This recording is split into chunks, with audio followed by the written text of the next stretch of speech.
Back in my school days, I remember the teacher asking, what does the month of April bring? And the answer was April showers. And the next question was, what does the month of May bring? The answer was Mayflowers. And what do Mayflowers bring? Well, pilgrims. The Native Americans know this better than most anyone, and I still don't understand how a people showed strangers who don't look like them how to survive in a new land, and these strangers turn around and kill and maim the very people who saved them. They slaughtered them and scalped them, and then sold their scalps for profit and for pride, while at the same time claiming to be the victims. What do Mayflowers bring? Pilgrims.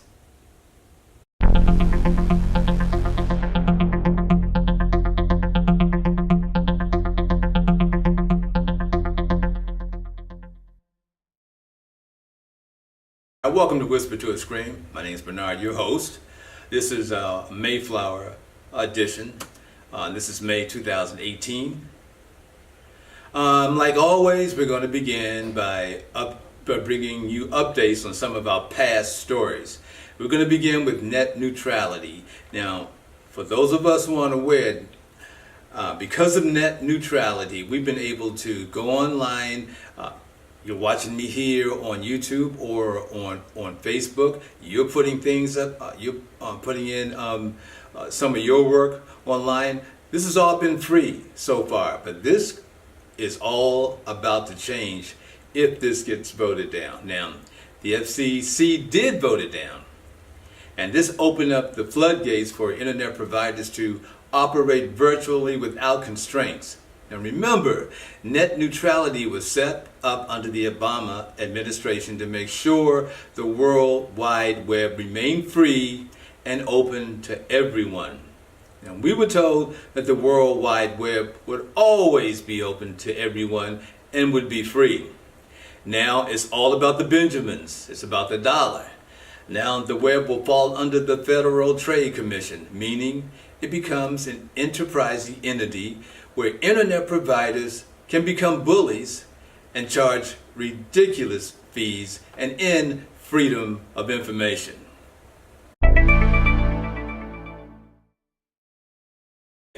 The Senate just voted to protect net neutrality, which could keep the internet free and open to all. Now the House has to vote. If the House votes to keep net neutrality alive, we can continue to enjoy the original way the web was set up. If they vote it down, get ready for unbridled propaganda. So let's see what happens. Stay tuned. All right, almost 2 years ago, we brought you a story about a white woman in North Carolina who decided to carry out her recently dead mother's desire to vote Republican in the last presidential election. Now, the woman voted and then illegally voted again for her dead mom. Well, the governor and other state officials claimed they understood the woman's grief and did not prosecute this white woman. Now, a black woman in Texas, Crystal Mason's her name, who was on probation for a felony white-collar crime, under the urgings of her mother, decided to cast a vote in the last presidential election. She claimed she didn't realize that her probation status meant that she could not vote, and her probation officer hadn't told her she could not vote. Well, she was just sentenced to 5 years in prison. Okay, a white judge, Russ Casey, was caught red-handed forging dozens of signatures on his petition for ballot access, and then proceeded to lie about it. Now, he was found guilty, and he was given 5 years probation. And so Judge Casey and Crystal Mason not only live in the same state, but they live in the same county. Go figure. I want to continue our coverage of the American police force. I hope you watched previous editions of Whisper2Scream, that's March Madness and April Showers, for more information on this subject. And we're going to talk about two major phenomena. One we call the white dog syndrome. Now, police of all ethnic groups go through similar training, and by the time they graduate and join a force, somehow many of them have the same erroneous attitude about people of color and poor people. It seems they think these people are not to be trusted. They're always playing some angles, always up to no good. And so they should always be accosted because they must be hiding something. And if possible, lock them up.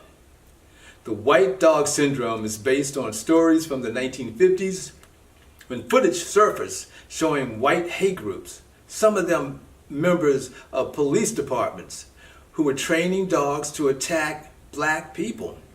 Now, many of these animals were tortured and wrangled and then shown figures of black people, and in some cases, black inmates were used as bait for these dogs.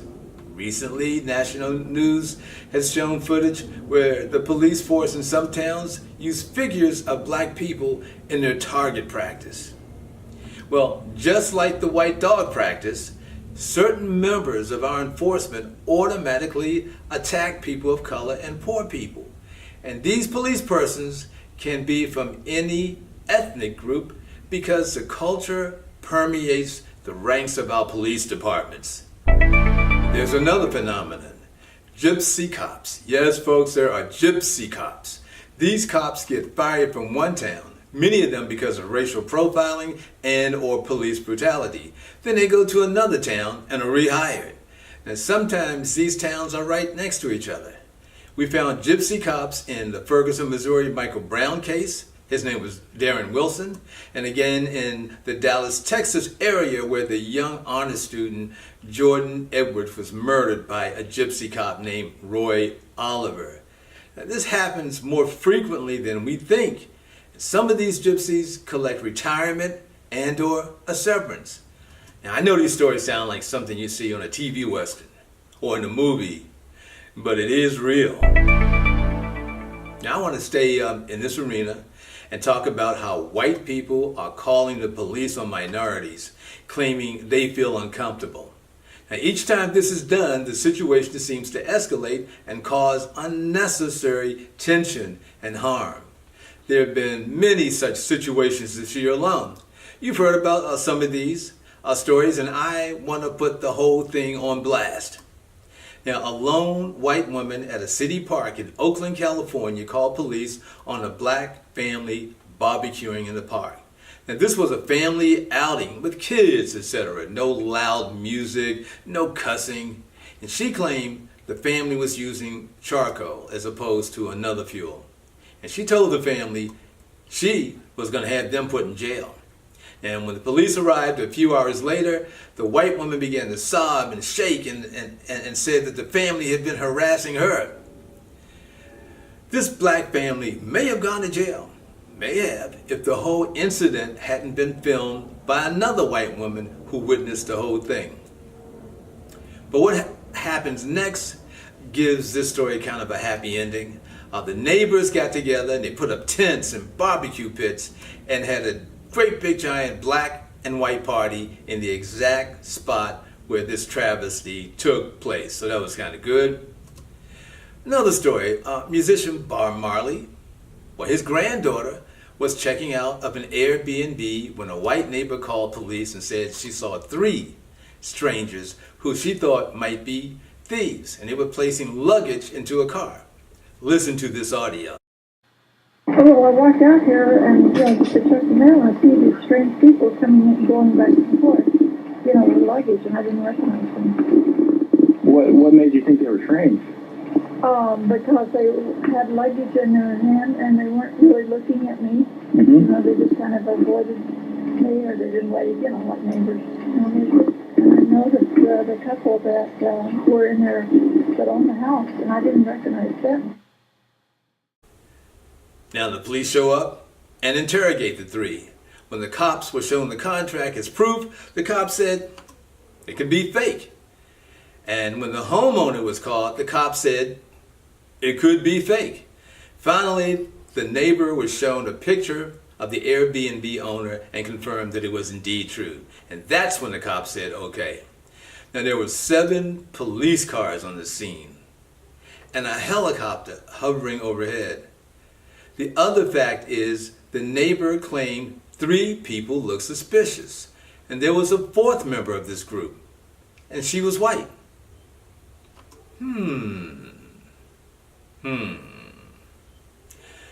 Okay, a woman got into a dispute with an employee at a Waffle House when she requested plasticware for a meal she ordered. The employee wanted to charge the customer 50 cents for the plasticware. Now, the customer complained because she had never been charged money for plastic utensils in previous visits to the restaurant. Now, the tension increased and the cops arrived. The cops wrestled the customer to the floor, all the while exposing her breast to everybody that was in the restaurant. They even threatened to break her arm.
That customer was a black woman, and she was arrested.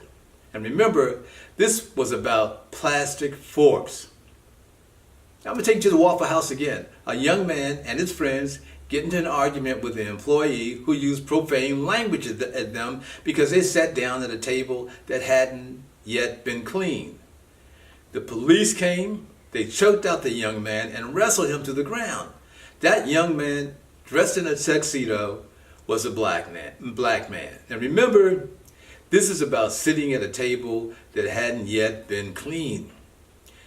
2 young Native Americans visiting a college campus got pulled from the tour group because a white woman said she felt uncomfortable with them. And the police didn't approach the tour guide to find out if they belonged. They just pulled out the kids based on a phone call from a white woman. Now, the school has since apologized and has re-invited them on a VIP tour, but so far, the young men have declined. There are many, many more cases that have happened recently, but I got to show you this one. Watch this. As he's getting my change, he already gave me the loose change. As he gives my change, I grab the Mentos and put it in my left, the jacket pocket. And as soon as I put it in my pocket, then I hear someone behind me with a loud voice say, "I'm a police officer. Take that out of your pocket." Hey, keep that back 15 seconds. Police officer. I paid for it. Put it back. Police officer. I just paid for this. Put it back. Try stealing that No. from you. I just paid. Get your cash and leave.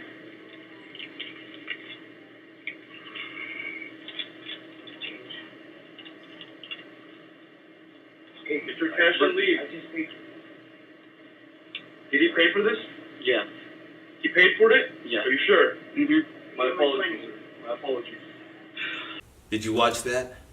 The cop pulled a gun, a firearm, his service weapon, and aimed it at a Latino fellow who he suspected of stealing a 98-cent pack of Mentos breath mints.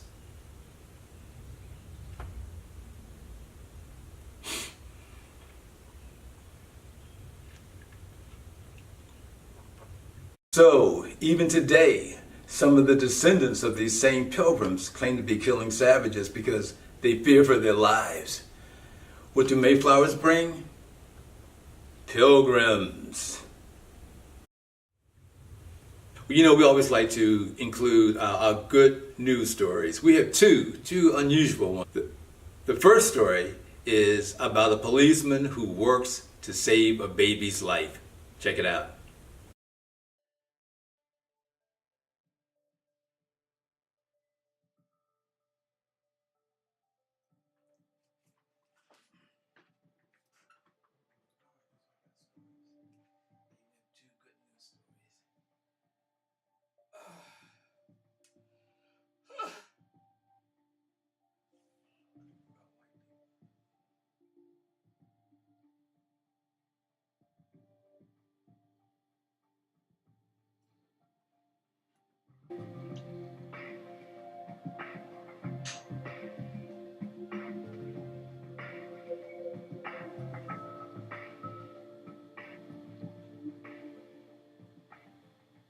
Kilo 2479.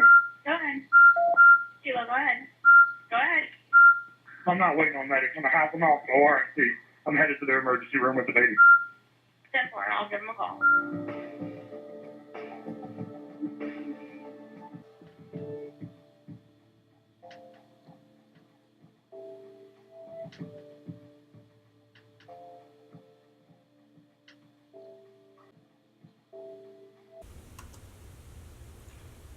That was really kind of heartwarming. I really kind of touched me. It's nice to see policemen in another light other than the ones we usually see them in. And here's another good news story that takes place in a wild game park. Check this out.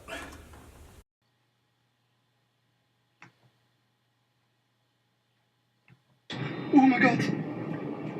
Jezus. Oh, het kind. Nee. Jezus. Nee. Nee, Jezus. Nee, nee, nee. Doe normaal, man. Jezus. Stop niet nog. Nee, nee.